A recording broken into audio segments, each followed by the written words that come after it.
Hello, hello, hello. And welcome wherever you are joining me here at approximately 2:03 p.m. Tuesday, October 20th, 2020. We're having a gorgeous day here in the west coast of Northern California. I don't know where you are all joining from, but welcome as I see you joining. It's always lovely if you're willing to just say where you're calling in from, where you're watching from, so we can kind of see where is the wider web that is gathered here together in this particular day and time on this juicy topic of boundaries and selfishness. So if you're willing, I would very much love to see where are you calling from, a little bit about locating yourself in space and time.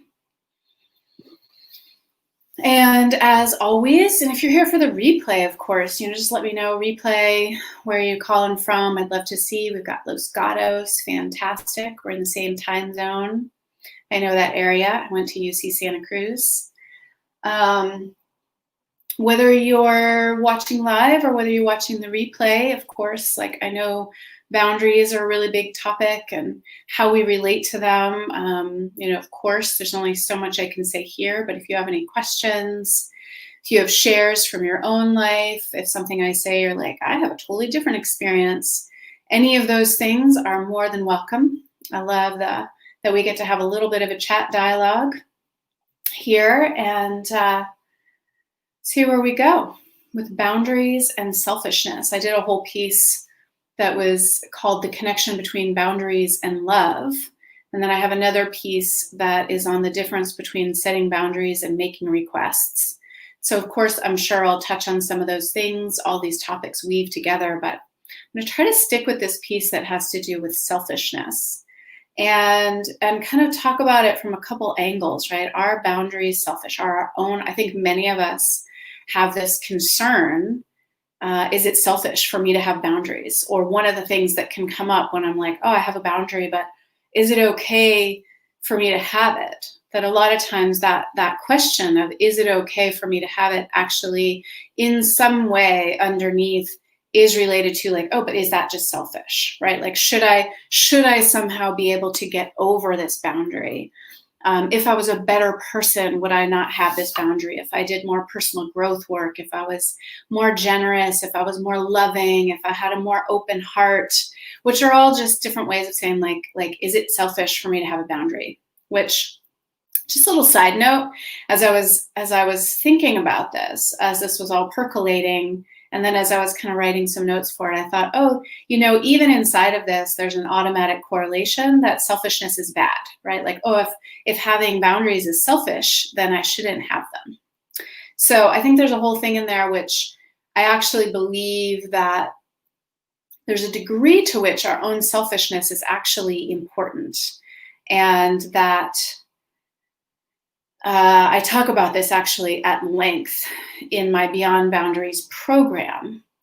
But there is an element that actually to be in relationship with, and I don't just mean sexual, intimate relationship or romantic relationship.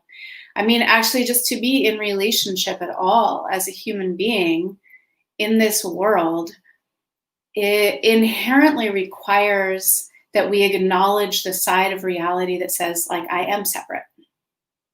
And then there are parts of it that also require that we acknowledge the side of reality that says we're the same, or we're one, or we're connected. But even to have connection requires that there be me and there be you, and then we can connect, or we can merge, or we can relate to each other. But actually, we do have to acknowledge that we are separate. And again, I go into actually quite a bit in my Beyond Boundaries about this. Because I do believe there are many facets to reality, and that's just one of them. But it is one of the truths that we are separate, and that in some way, to be in relationship does mean I have to also include myself. I have to include what it is that I want and I need. Now, if I'm only focused on what I want and I need, that's like, that's kind of the unhealthy selfishness that most of us call selfishness, but there's something else, and maybe there's a better word for it, but what I might call like a healthy selfishness, a certain kind of self-centeredness that's actually healthy and probably essential for a healthy relationship. If I'm only other focused, if I don't have any sense of myself, if I don't have any sense of my own wants, needs, desires, boundaries, we actually can't have a healthy relationship. So in a way, that's a tangent. In a way, it's completely related with this idea, like, is selfishness even bad? Are boundaries selfish? So of course, yes and no. That I would look at it both ways. In one sense, again, in even this healthy form of selfishness, yeah, boundaries are selfish. They're about me, and they're about what I want and what I don't want, and what I'm okay with and what I'm not okay with, and what I need, and so they're actually about me. My boundaries are about me. Your boundaries are about you. Now, when we come together to be related, then we go like, well, these are my boundaries and these are my boundaries. And depending on the kind of relationship we want to have, we may compromise, we may make requests, we may negotiate around lots of things, including our boundaries. So the way we relate to our boundaries can have more of a like a we-centric space. Some things are just like, this is a what do we call it? Like, I don't know. There's a word for it that I'm totally spacing on right now. But this is a game. This is a game ender for me. Or like, this is just the way it is. Like, I can't do this, or I have to have it this way, or I can't have it this way. And that's actually just how it is. And there are a few things like that. I think for all human beings, there are just certain things like, this is not going to work in my life, such as it is, or this is not going to work in the kind of relationship we're trying to have. So there are certain things that might be boundaries in my intimate relationship that are not boundaries in my friendships. And there actually might be things that are boundaries in my friendships that are not necessarily boundaries in my intimate relationship, or boundaries that I have with family that I don't have with friends, or, they're like, our boundaries actually change based on who, what relationship we're talking about, who's involved, the circumstances. They actually do change. And again, I go into a lot more detail, and we spend actually like 4 weeks with all kinds of practices in my Beyond Boundaries program. And it's why I created that, is because this is so nuanced, but most of us just look at it in this kind of like surface way. Like, I have my boundaries and I just set my boundaries, and that's just that. So all of us are going to have certain non-negotiables. Like, that just really is non-negotiable across the board, no matter what. But those are actually very, very, those are the fewest number of what we call boundaries out of all the boundaries we might have in our life. The other ones are ones where it's like, in these circumstances, this is my boundary, or with this person, this is my boundary, or in this way, this is my boundary. Or conversations we can have, which is like, wait, you have this boundary and I have this boundary, and they seem incompatible, but can we negotiate towards something that has a mutually beneficial outcome? And we might end up like, no, but even approaching it in that way has this sort of we-centered focus, rather than like, this is just how it is, and this is just how it is, and there's just no changing that. So are boundaries selfish? Yes and no. Yes, they're selfish in the sense that they're about me, and I'm going to focus on me, and in that way they're selfish. Although I would call that a certain kind of healthy selfishness. And then I would say no. On the other side, boundaries are not selfish in the sense that the way that I view boundaries, and again, just because I'm not going to completely recreate my entire Beyond Boundaries program here on Facebook Live, I have to say I go into a lot of detail in my Beyond Boundaries program. But I believe that our boundaries actually exist already. They're not something we create. which is what is often implied when we say, and then I have to set my boundaries, or I have to create my boundaries, or I have to hold my boundaries. And there's an active component to acknowledging what our boundaries are, making them explicit, verbalizing them, sharing them with other people, and being willing to follow through on whatever the truth of our boundaries is. However, the way that I work with boundaries is that they actually already exist, and there's a place to discover them. So in the sense of that they already exist, this idea is it's actually generous to be honest about what is so. If we want to be intimate with other people in our lives, then to withhold that this boundary exists is not really, that's not more selfless than to actually say, like, this is actually how it is for me. You know, when this happens, like this doesn't work for me, or I actually need this in relationship. And most of us really don't want to admit that, again, because it gets this bad rap as like being selfish. Like, to have needs in relationship is needy. And, you know, the worst thing we can be in a relationship is needy. That's sarcasm in case it's not obvious.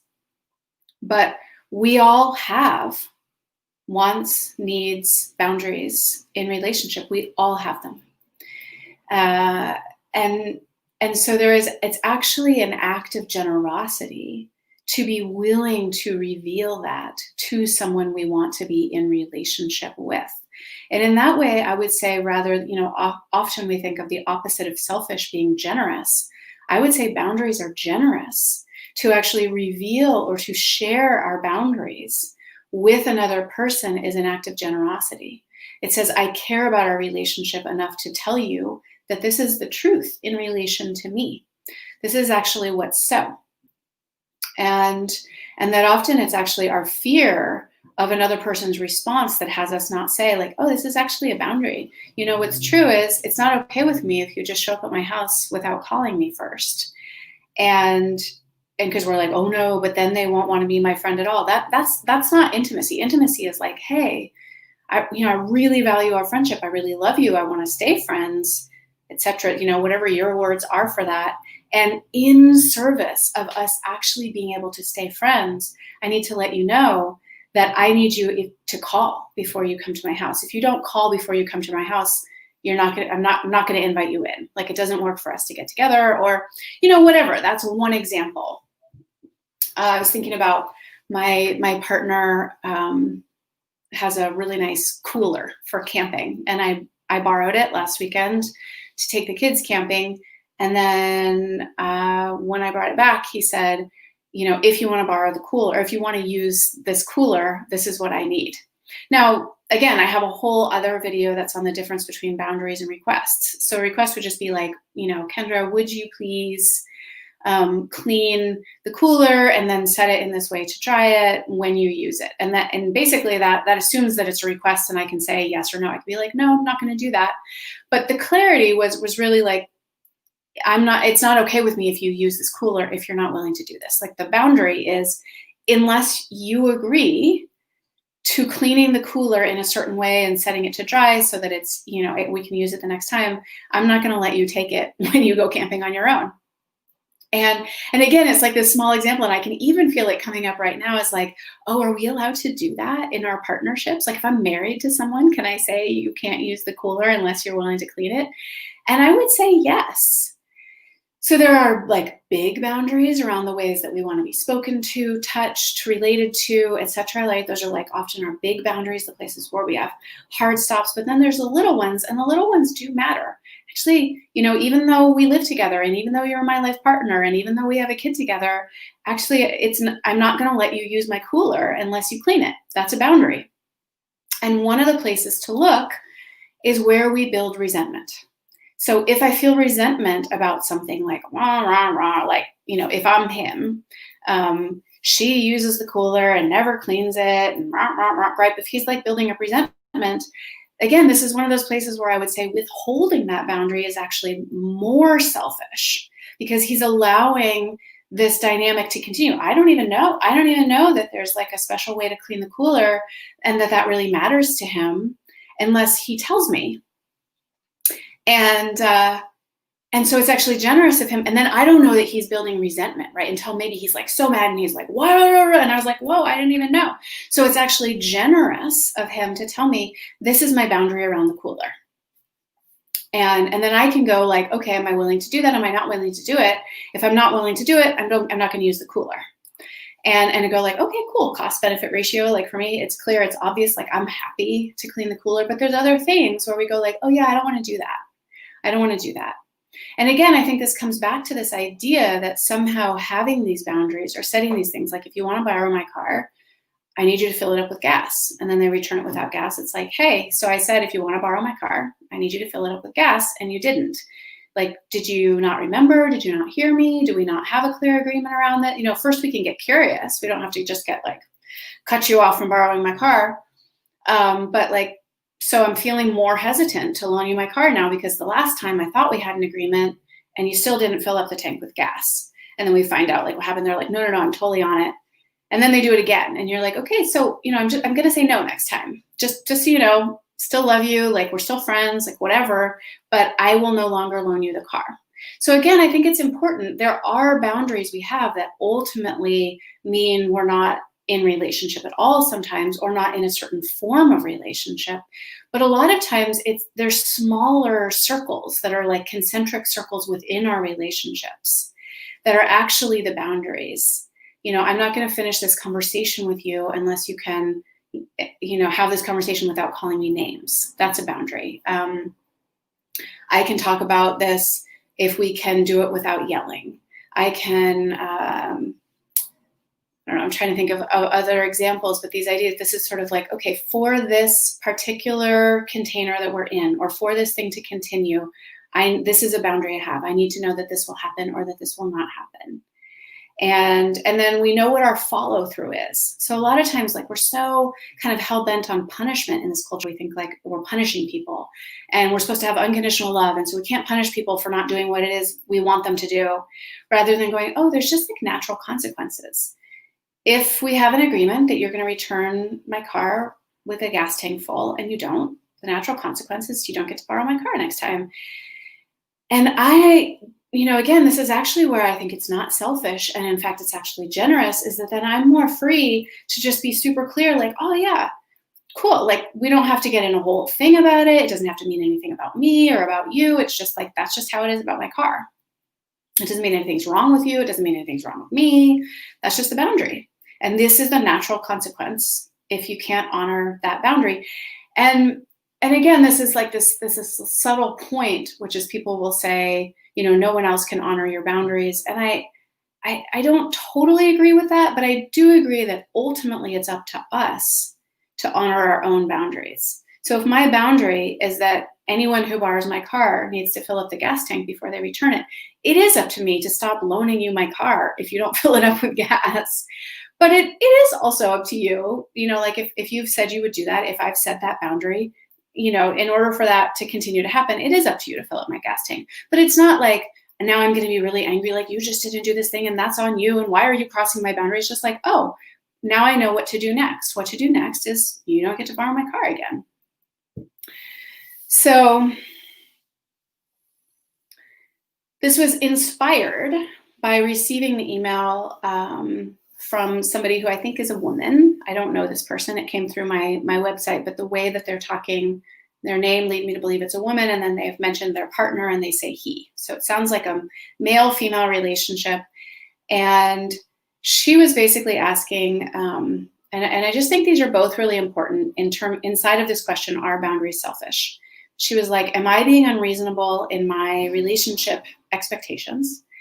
Or is he being too selfish with his boundaries? And she was basically saying, that like he wouldn't be able, if she wanted to bring a conversation to him, he often wouldn't finish it because he had a boundary around like he needed to go to bed or he needed to eat, or he could only sleep in a certain bed, or he like he had a lot of boundaries. And again, I'm kind of extrapolating in a circumstance that I don't know anything about because I don't know these people. But when I hear people say, like she said things like, I had to honor his boundaries all the time. Again, we actually don't. If we want to engage with people in certain kinds of relationships and behaviors, we need to honor their boundaries. But we're never forced to honor people's boundaries. So if, for instance, like if it's a boundary for me that people coming into my house have to take their shoes off, and you don't want to take your shoes off, it's not like, oh, like I have to honor Kendra's boundary. You can just say, like, I don't care to come in your house because I don't take my shoes off around other people. That might be your own boundary, right? Like, I just don't take my shoes off around other people. And I have a hard time flying on airplanes in the United States. But you can say, oh, yeah, no, I don't choose to do that. And then you don't come in my house. So anytime, right, that's the resentment piece. Anytime we're like, I have to honor their boundary, then we go like, oh, I actually have a boundary. I am crossing my own boundary in some way if I'm honoring their boundary, or if I'm quote unquote having to honor their boundary, if I'm getting resentful about it. And that led to this part where she was sharing about like, well, but I couldn't help but to just keep showing my love. Like I would drive him to the airport and I would cook meals for him and I would do this. And then, and then he wouldn't do any of those things for me. So again, sometimes these are places where we're not honoring our own boundaries. And sometimes we're not honoring what it is that we want and need and desire in a relationship, which is again, actually why I created Beyond Boundaries the way that I did, because I believe that current work around boundaries for the most part in the cultural conversation right now is all around what we don't want. So all the teachings is about how to say no, how to set your boundaries, like whatever you don't want. And I believe that our boundaries are just inextricably connected to what we want, need, and desire. And again, when I say in relationship, I don't just mean intimate, sexual, romantic relationship. I mean any place we're engaging with other humans, which is the place where we have wants, needs, and desires in relationship, and is also the place where we have boundaries. So if she, quote unquote, has to honor his boundaries, and then she can't help but to keep doing things for him, but is getting resentful that he's not reciprocating, number one, it sounds like she's allowing her boundaries to be crossed. She's over giving. And I did a whole piece on this in Beyond Boundaries around like it might have been a Relationship by Design fundamentals, that we think that like over giving is generosity and is selflessness, and it's actually not. They are not the same thing. And anything that leads us to be resentful, chronically resentful of the people we say we love in our life is not generous. So anything that we continue to do that we know leads to our resenting people that we claim to love in our lives is actually not generous. And I would call that selfish. And it's, again, I don't mean to be judgmental here in this way, but I would actually call it manipulative, because usually it's like, well, I'll keep doing these things and at some point they'll do them in response, rather than just saying like, oh, actually, I no longer have the desire to pick you up at the airport. Like I'm having a boundary. I don't feel good about picking you up at the airport. Like it would be like me stepping over my own boundary to pick you up because I'm feeling resentful about the times that I asked you and you said no. So that's holding a boundary.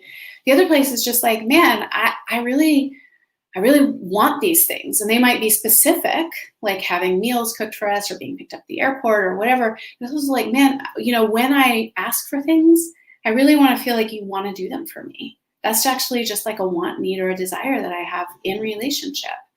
And having a conversation about that, like actually if we're going to stay, and again, it could be friendship or it could be intimate relationship, but like if we're going to have this kind of friendship, or for it to feel like the kind of friendship I want to be in, I need to know that you want to be generous with me. And this is what it would look like. When I ask for something, I would hear you say, at least I'd hear you say that you want to do it. Maybe you can't for some reason, but I want to feel that you want to do things for me. How can we work with this? And so one of the ways that we cross our boundaries is by not sharing our own wants, needs, and desires in relationship, and sort of chronically waiting for the other person to just figure it out or to know. And then ultimately, if we're asking for things, I mean, again, I would say we hit a boundary point where we're like, oh, would you please stay at my house tonight? Like, would you please do the dishes tonight? These are requests where ultimately they can say yes or no. But then over time, like, wow, so it just seems like every time I ask for something, you say no. And I notice I'm feeling less generous, and I don't really want to give things to you anymore. And we actually do hit a boundary point where to continue to give to that person, or to continue to not ask, or to, it is actually us crossing our own boundary. So then in this note that I got through my website,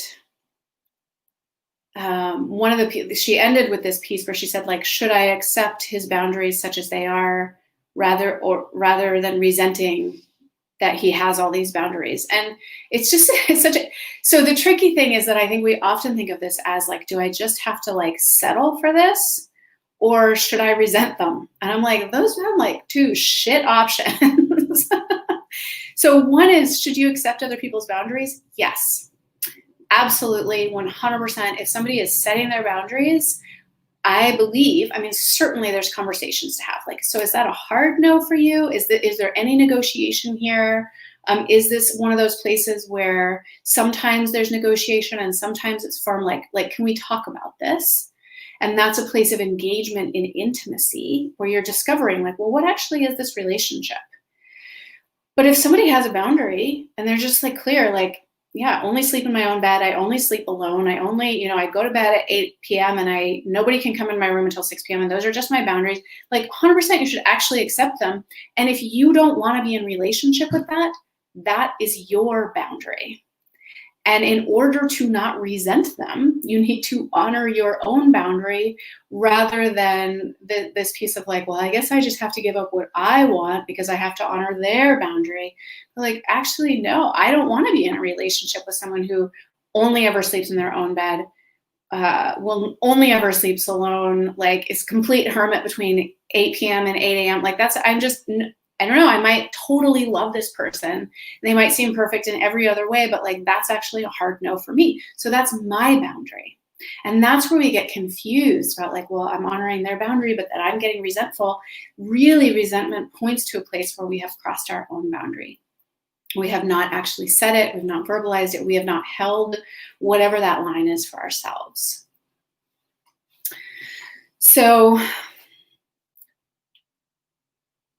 and then she had this other question in this note I got, which is basically like, are there unreasonable boundaries? And again, I would say yes and no. We could say that there are things that we're just like, well, that's unreasonable. But then that's our boundary as a place to go, oh, I don't want that. That's not interesting to me in relationship, or that's going to mean a certain thing. Like, we're going to have a certain kind of relationship if that's your boundary, because that's my boundary. And then on the other side, I would say no. Like, if we actually do the work internally, and for whatever reason, like what's really true, we're just like, this is actually what I need right now. This is all that I'm capable of. This is all that I have to give. This is all I can only experience this, or I can't experience this. Like, that's just how it is. Then I would say, in one sense, it's never unreasonable. And we have to understand that there are consequences, that we can't just go like, well, these are just all my boundaries, and it's just, put them all in place, and you have to be you have to do this in response to that. This is how you have to be. That's a demand. And I'm going to punish you or withdraw love or shame you or, whatever, if you don't conform to that. And we don't get to demand how people respond to our boundaries. They can be like, yeah, I'm not interested in that at all. So, good luck with that. I hope you find somebody who can fit into all those little nooks and crannies exactly the way you have it laid out. So individually, I think it's important for us to go inside and go like, okay, is there potentially work for me to do here? Am I mapping over just like preferences with boundaries? Like, well, I just like it this way, and I just want it to be exactly the way I want it all the time. But that is a place for us to look for ourselves, to work with a therapist or a coach, to be inside some sort of a community that can actually reflect to us, whether that's our friends or colleagues who are like, yeah, that seems a little particular. Like, can we look at what's having you relate in that way? to really do whatever that inner work is, to take a look at, like, am I just mapping over just my preferences and I'm unwilling to be uncomfortable in any way, shape, or form, which is really going to limit my capacity for intimacy. Intimacy, and again, I don't just mean sexual romantic intimacy. I mean, like, any kind of relational intimacy, it's uncomfortable. And that, the more that we actually want to be engaged intimately, the more we want to love and be loved, it is like, okay, am I willing to be uncomfortable here? Or what are the conditions that I need in order to feel safe enough to be uncomfortable here? Or this, that, and the other thing, but actually to discover, and where are my actual boundaries? But I don't think that it's really, if somebody is not asking for that from us, it is not up to us to tell other people their boundaries are unreasonable. It is up to us to choose how we wish to relate to those boundaries. So if someone says, you can't do this and you have to do that, and this is my boundary, and and we're like, whoa, cool. So how I'm going to relate to that is like from over here. Or, I don't think I'm going to invite you to this party if, like, you have all those boundaries in relation to an event that I'm hosting. We actually get to decide how we relate to those boundaries, but we don't, we can, obviously we can do whatever we want, but I would say it's not really the best place to be like, those boundaries are unreasonable. But actually just to allow them, like, hey, I'm happy to work with this boundary, I'm happy to work with this boundary, but when it gets to this point, like, it actually just no longer works for me to create around that or this or the other thing.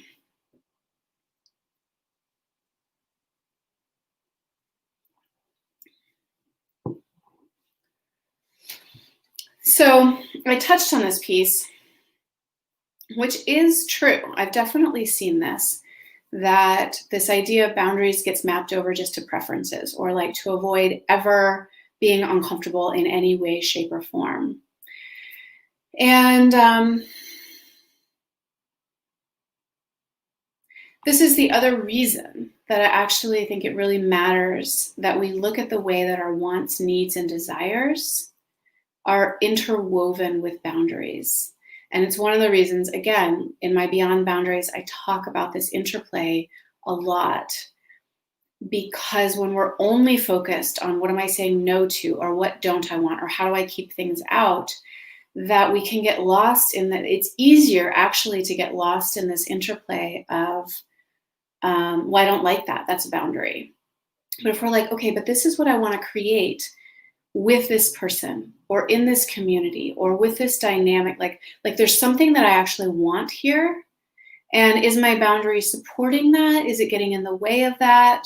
Is there any other way to work with my boundaries so that it actually could create the kind of relationship, the kind of intimacy, the kind of impact I want to have?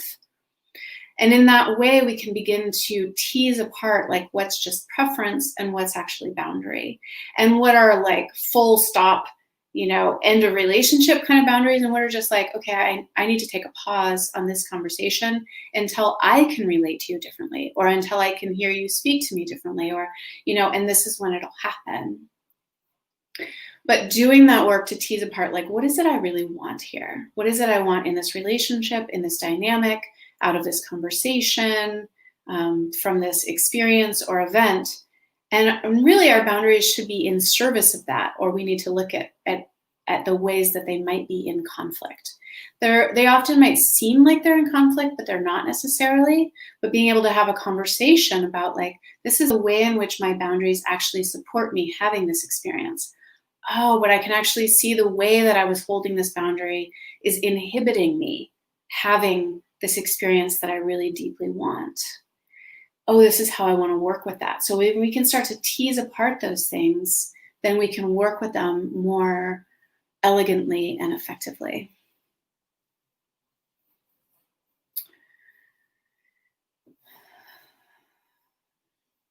So other examples that I hear, that come into my world in certain ways are, so like one person in a relationship wants more space.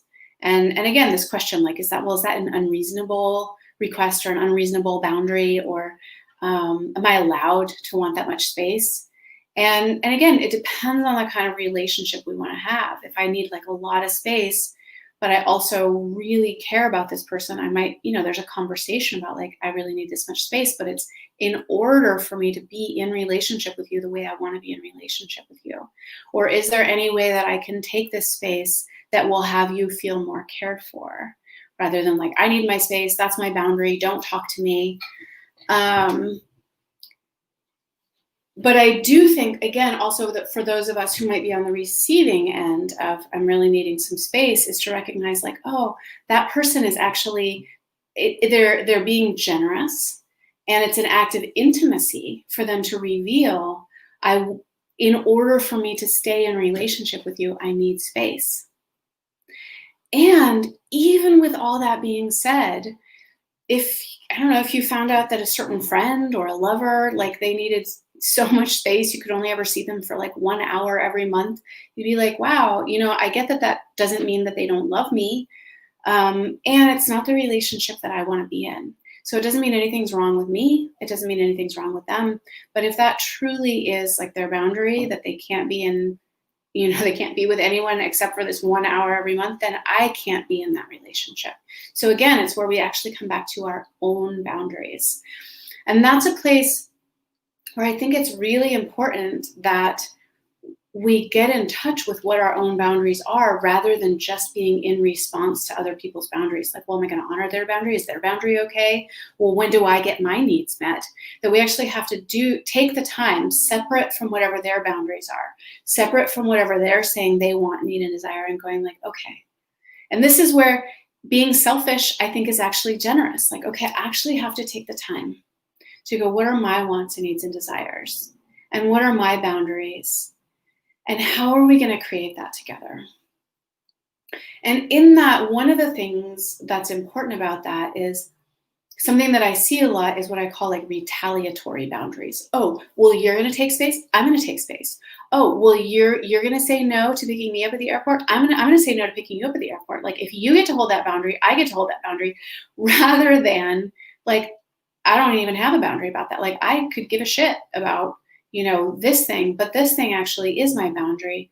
And often when we start setting, again, what I call retaliatory boundaries, it's because we haven't stated what our actual boundaries are in a generative way, or what we actually want, need, and desire in relationship in a generative way, in order to, go like, actually, this is just what I need, regardless of what your boundary is. And too often they get mapped into each other. Like, well, you set a boundary, I set a boundary.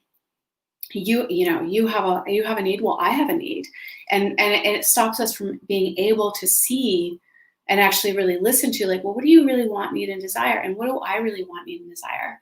And again, this is where I go into this in beyond boundaries, is like the difference between boundaries, requests, demands, compromise, and negotiation, and how all of those interplay in our relationships.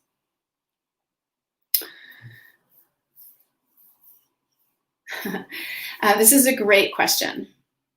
So I hope I'm saying your name right. It's Arabella. Said, what do you think about marijuana smoking? It's a non-negotiable for me, and my boyfriend smokes daily. I am becoming more and more turned off to him. So, and I don't know you, and I just want to say this like with love, because this is, you're being generous by offering us a specific, but this extrapolates to so many things, which is someone will say, this is a non-negotiable, but my boyfriend, my mother, my blah, blah, blah, whatever, but they do it all the time. So we haven't actually made it a non-negotiable. And I would say the first step is to go like, is it really? And again, I'm not doubting you personally, and Arabella, about this, or any of you about what you say is a non-negotiable.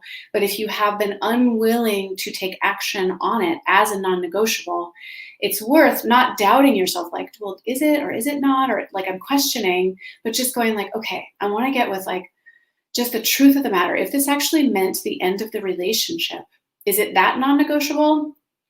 Is it, I will not spend time with you if you have been smoking pot, or what, ... whatever the thing is. I actually had alcohol as one of my examples, right? Like, I won't be with you if you've been drinking.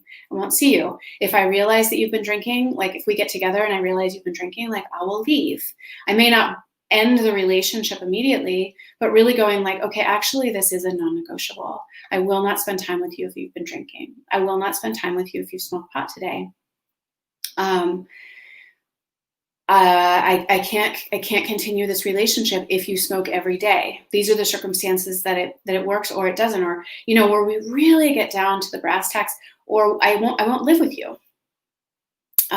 Because I can't have marijuana smoking in the space that I live in, but I will get together with you outside. We can continue this relationship, but it actually does have these natural consequences. So even though I would say it makes sense to me that you say I'm becoming more and more turned off to him, I would also say there is this place, and people always or often don't like it when I use this word, because I know it sounds kind of like the way we train like a dog or our pets, but we do train each other on how to relate to us. And most of it is unconscious. So I think a lot of times we're like, why does this person keep doing this when I've made it clear I don't like it? Like they're either they don't respect me, or they don't love me, or they're manipulating me. And sometimes that's true. But a lot of times it's just unconscious. Like you say to your boyfriend, absolutely non-negotiable. If you smoke pot, we can't be together. And he's like, okay, babe, like I love you so much. I'm totally going to stop. But he's addicted, or he has a habit, or, he's just not really sure. He's just, he like has a little, and he's like, oh, but like a little bit, and he doesn't mean it to not love you. It's not because he doesn't respect you. It's not because he thinks he's going to manipulate, he's just like, oh, but I can't help it. And he smokes a little bit. And then you're like, babe, like I'm so bummed, but you just keep hanging out with him. And maybe you even have sex with him, or you spend the night, or, all these things. And something in his unconscious, like actually a neurological cycle or signal, again, not consciously. It's not like he's like, ha, ha, ha, like now I've learned I can still smoke pot and she won't break up with me. It's more unconscious than that. Just some part of him goes like, oh, I guess actually I can smoke pot and she'll stay with me. And in fact, she'll actually stay and watch a movie with me and eat some ice cream. And then we have sex later. Like, this is fantastic. Why would I stop smoking pot? And this is, again, where it can get tricky, because it's not like, oh, I want to punish him and make it horrible and he's going to hate his life, so then he's going to stop smoking pot and come back to me. It's not punishment. It's actually the clarity of our own, like, no, actually, as painful as it is, as uncomfortable as it is, as like devastated as I would be to lose you, I love me too much, and I love you too much to actually just spend time with you when you're smoking pot. Or if you have smoked pot within the last, whatever amount of time, like if you can tell. And then with love, again, the more that we can detangle it from, do they respect me? Do they love me? Are they manipulating me? And just go like, who knows? I don't know. Maybe they have an addiction. Maybe it's out of their control. Maybe they forgot. Maybe, all these things. But we actually hold our own line. Oh, you get together somewhere, or you come over and you can just like, I can tell you smoke pot. I'm really bummed. I'm gonna go home now. Let's reschedule for another day. And I just want to reiterate, I can't spend time with you when you've been smoking pot. I love you. I want to be with you, and I'm willing to work with you on how we can make this work, or what kind of support you need in order to not do that. But this is what I need to do for me. So I hope that's helpful to you specifically, Arabella. I love the question. And I would just also say for people in general, to extrapolate to whatever that is in your life where you've said like, this is a non-negotiable, but then you keep staying or having the conversation or delivering on a project. You tell your boss, I mean, it's a little weird if it's your boss, but like there might be something with a colleague where you're like, I can't collaborate with you. If you're always getting me things at the last minute, I need at least 48 hours to ... But then you just keep fulfilling on their projects, even when they send them to you with only 10 hours notice. They really have no reason to change. And again, I don't mean that they're being intentionally manipulative. There's like a circuit that goes like, oh, I fucked up, but maybe, and then they just do it. And then it just like keeps happening. And something in them keeps telling them that they can actually do that. And there will be no consequences.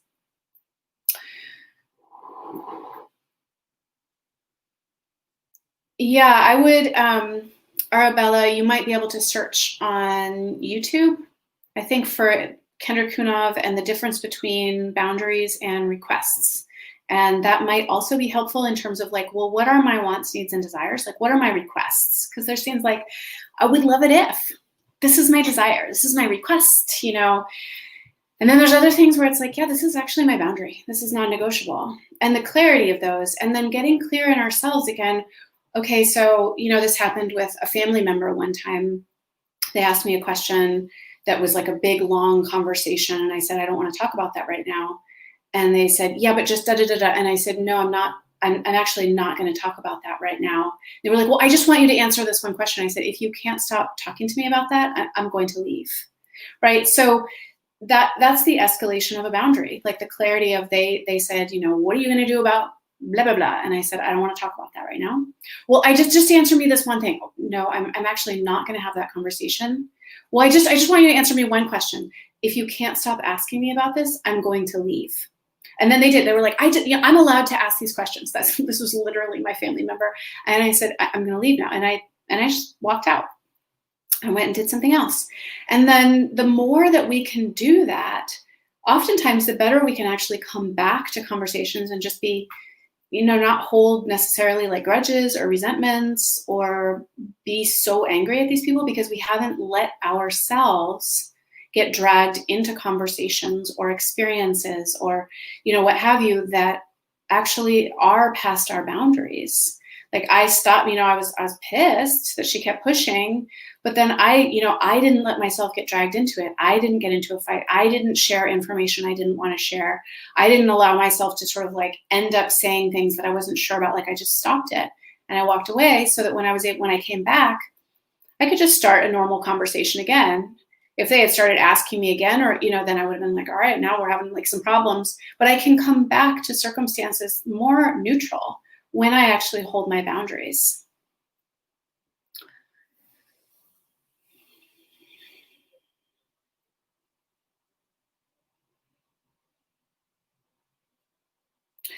So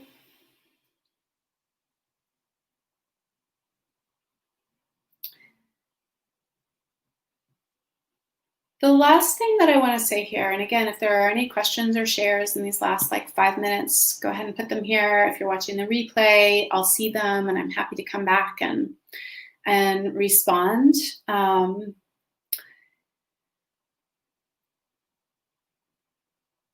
But the other way in which I actually believe, so even beyond like letting people know what our boundaries are, that first process of knowing what our boundaries are for ourselves. So often we only think of them like relation to another person and like, you know, that person was late and they made me wait, or they just expect me to blah, blah, blah, rather than internally like, oh, I just know, you know, I don't wait longer than 5 minutes for a call, or I'm not available after blah, blah, blah. Or I just know that for me. And it doesn't mean that the other person is bad or wrong or disrespectful or, you know, what have you necessarily. Just they did a thing, doesn't work for me. These were the consequences. But when we know how we are in relationship, and again, that's intimate romantic relationship, you know, lovers, sexual partners, family members, friends, our children, colleagues, like we do have boundaries everywhere. And that's one of the things I said at the very beginning. I go into this at length in the Beyond Boundaries program because I think this is actually a game changer. And I heard this from people who go through that program. They're like, whoa, like this distinction changed my life, which is that we actually already have boundaries, and our work in a lot of ways is to discover them, not to create them. So we don't say like, well, is the Grand Canyon selfish for existing? Should it be different? Is it unreasonable in its depth and scope? I mean, I can only imagine some of the like early settlers or what have you, and they're just like, holy shit, like this is an unreasonable geographical like landform. And it kind of is, right? You know, like what it takes to go around it.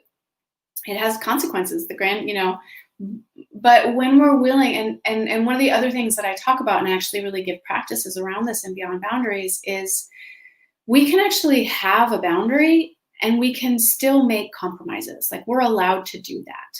We get to choose how we relate to our own boundaries, when we set them, who we set them with, how we set them. We have choice around that. But I would say it is a fundamental, I don't even know what to call it, but the work of it, like adulting, being human, really coming into relationships whole, to take the time in our own selves first and foremost to actually go like, what are my boundaries? Like, what if I just discovered them?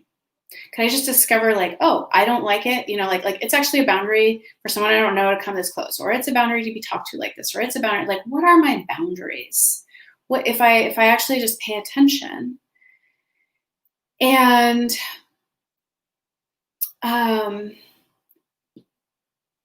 then again, there are these distinctions. There are certain things that are just preferences, right? I have a request that you do or do not do this, but I have a boundary that if this happens, this will happen, or if this doesn't happen, this will happen. And they're not always like big, huge things. It's just like, yeah, if I cook dinner, I don't do the dishes. Maybe the dishes don't get done, right? And then the consequences, like there's just a bunch of dirty dishes in the sink. Nobody has plates the next morning. Like, oh, but I don't really have to do anything about that, right? It's just my boundary. Like, I don't do the dishes if I cook the meal. And then I just follow through on that, even if nobody else is doing the dishes. Like, yeah, but I don't do the dishes if I cook the meal. That's all I have to know. I don't have to have big conversations. I don't have to nag my partner, nag my children, talk about how there's these dishes. Like I just don't have to engage it. But when we're clear about those things, so we take that time first and foremost just to recognize what is true inside ourselves. What are our actual boundaries? How do we want to negotiate with them, with the other people in our life? And then when we are willing to share them, this is where I say boundaries are actually an act of generosity, is that we let people know what they're getting into when they get into a relationship with us, rather than just surprise, at some point, like we've been withholding our boundaries because we think that that's more selfless or more loving. People will like us better. Somehow it'll be hurtful to people if we set boundaries. And then at some point we're like mad and resentful and throw up all our boundaries and blame them for having crossed our boundaries for years and years and years, when we sometimes never set them in the first place, or we set them as requests rather than boundaries, or we never followed through on our boundaries. And then, 6 months, 1 year, 5 years later, like we're really mad, angry, resentful, hurt, martyred, etc. And the other people are like, whoa, whoa, whoa. And it tells us a lot about other people. I mean, this is the thing, is that people will always say like, well, but there are people who, actually want to manipulate you and cross your boundaries. I'm like, yeah, absolutely. I do think that's the minority of people in the world. However, you will discover those people much sooner when you're clear on your boundaries and you say them and then you follow through, because those people, man, they make themselves known like fast when you're clear on your boundaries, and you're just like, oh, like, no, thank you for being in my life. But there's this act of generosity to actually let people know, like, oh, this is part of what it is to be in relationship with me. And then people are like, oh, okay, cool. Like, well, I love you, so I love this thing called the Grand Canyon that's part of you. It's kind of epic in this way, even though it's a little bit of a pain in the butt in this way. Or like, wow, you're amazing and I love you, and like, let's be forever friends. But that, it actually shows me that we probably shouldn't be life partners, because that's an incompatible boundary. And then we get to go like, wow, okay, let's just love each other enough to acknowledge that. Let's just love each other enough to not try to pretend that I'm not like this or you're not like this, or that we don't actually need something different. And let's just free each other to go really find what we truly need in our lives. So Rana says, what do you think of living in a toxic environment? Is it okay to let things pass because you understand that is what it is? You are allowed to do whatever you want. However, and many of us can have very, very good reasons for that at different times. So this is one of the things I say, is that actually knowing our boundaries doesn't mean that we have to set them, but we don't really get to be upset with other people for not honoring our boundaries if we're not saying them. So if you're in a toxic situation and you want to stay there for some reason, perhaps you don't feel, financially like you're able to leave, or you're afraid you'll lose your children. There are hard choices that we make in our lives. And I'll just say personally, like, I would never judge somebody for staying in a toxic, what they might call a toxic situation, for whatever their reasons are. So I just want to say, like, at a very baseline, when you say, is it okay to let things pass because you understand that it is what it is? I would say, like, it's okay to do whatever you want. I have no judgment on that. I do think, and this is tricky, because there are what I would call, like, genuinely hurtful people, or genuinely toxic situations, or, when addiction is involved, it's really tricky, because there is this illness that gets in the way, and it can create toxicity, even though I would say, like, that's not necessarily a toxic person, but the dynamic is toxic. And again, if you have children, if you're financially beholden to, hopefully, again, there are places where there are better resources around if you're afraid for violence or these kinds of things. But I would hope that there are support in your area for anybody who truly needs to leave a dangerous, a violent, a situation that's full of addiction, and be able to be taken care of in some way, or to not lose your children, or things like that. I mean, I would say, honestly, humans have a right to be unhappy if they want to be unhappy. Like, you're welcome to stay in a toxic relationship and be unhappy too. It's totally, you actually get to do whatever you want. But if you want something different, there are a lot of circumstances. And this is why I say that whole piece at the beginning, because there are truly toxic situations. There is addiction, and there is illness, and there are actually violent, manipulative people. Like, that is true. And there are a lot of other situations that become toxic because we stay in them and let things pass. And that is not me saying that it is anyone's fault for staying. So something that I like to say is that the other person's behavior is always their responsibility. The other person's behavior is always their responsibility. If they are mean, if they are vindictive, if they are manipulative, if they are violent, if they are hurtful, that is always 100% their responsibility.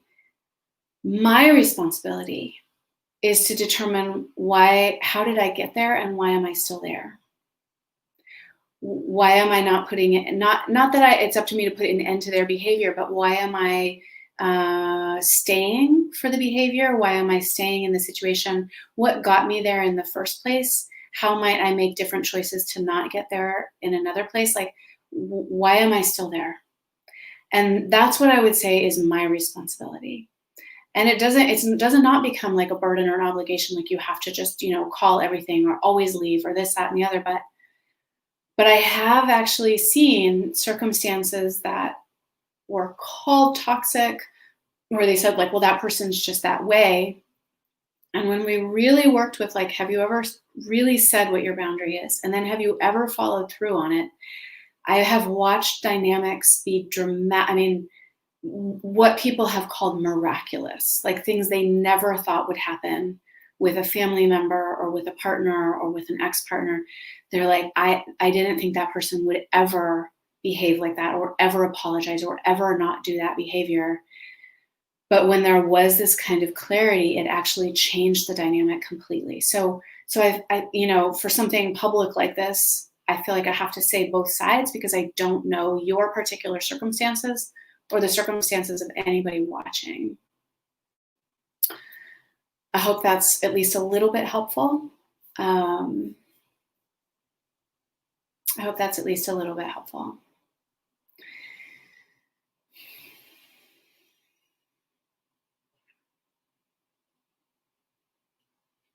So the pieces that I would love to leave you with are, One is looking at any area where you feel resentment as a place where you probably have a boundary that you have either not acknowledged, not set, or not followed through on. And first, just to be willing to go like, oh, I have a boundary, whether you choose to share it with another person or not.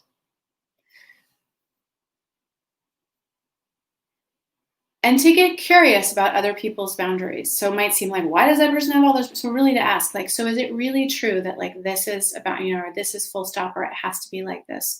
And then notice if you have a boundary in response, right? Be like, they just have all these boundaries. But what you're bumping up against actually is like, oh, no, I have a boundary that's not okay with me.